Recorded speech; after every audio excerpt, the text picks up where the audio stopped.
Hello guys, welcome to 5th Generation Hobby Shop and welcome to another unboxing and testing po. Shoutout po natin si Sir Alan. So ngayon meron tayo ditong i-unbox at itetest na unit. Ito po ay ang Glock 17 Gen 3 na airgun pistol po. Chambered in caliber 4.5mm. Bolitas po ang bala nito.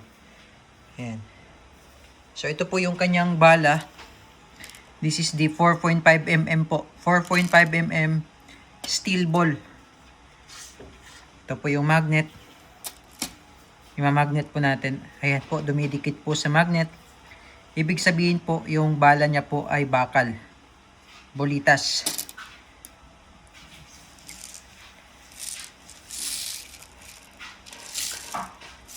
Ayan. Meron po siyang kasamang maintenance manual. Made in Germany. At meron na rin siyang kasamang operating instruction manual. Yan. Officially licensed product of Glock. So again, this is the Glock 17 Gen 3 airgun pistol chambered in 4.5mm steel ball. CO2 powered. Ayan po yung kanyang mga markings. Standard sight. Meron siyang rail for accessories. Pwede mo siyang lagyan ng flashlight.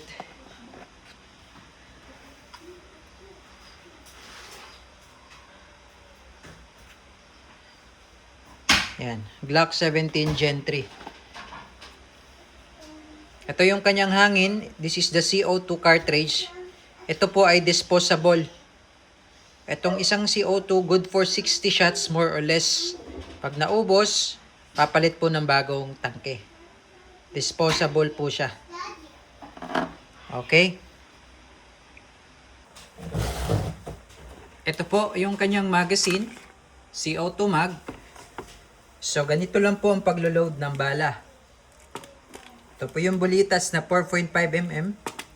Mas maliit po ito in diameter size compared to airsoft BBs. Pero yung sa airsoft BBs, plastic po yun. Yan.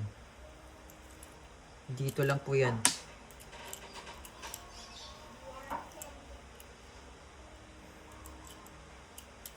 Ang capacity po ng magazine is 18. 1/8.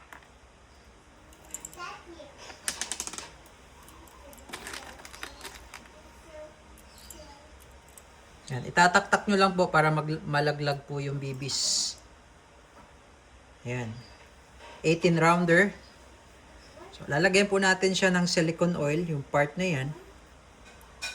Itong part na to, bago po tayo maglagay ng CO2. So, meron siyang kasamang Allen tool.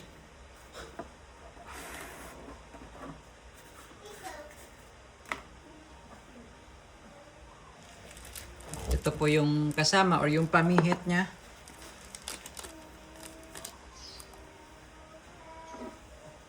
Lagay po natin yung CO2. Slide mo lang. Adjust mo yung screw. Then, hihigpitan na po natin. Kailangan mabilis po pihit. At tamang higpit lang po. Okay? So, pag halimbawang pinutok nyo tapos hindi naman na naubos yung CO2, okay lang yan na nakastock lang po dyan. Wala pong problema dun. Okay? Tapos itong unit po ay meron po siyang safety dito sa ilalim. Yan. Pagka red po is fire. Ayan. So malalim po yung trigger nito. Sagad nyo po hanggang dulo. Pagka white naman po ay safe. Ayan.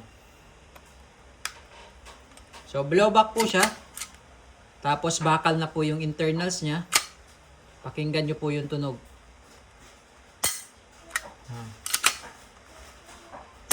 Ibang-iba ang tunog kaysa dun sa airsoft. Okay? So, testing po tayo. Glock 17 Gen 3. Chambered in 4.5mm steel ball airgun pistol. Glock 17 Gen 3 testing. CO2 powered, chambered in 4.5mm steel ball bolitas po, airgun pistol.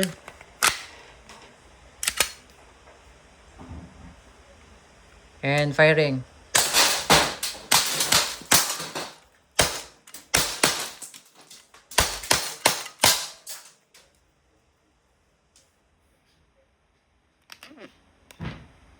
Durog. So pag wala na siyang bala, nag-open slide, release magazine. Tulak nyo lang, then release. Hammer down. All goods, Glock 17 Gen 3 airgun pistol.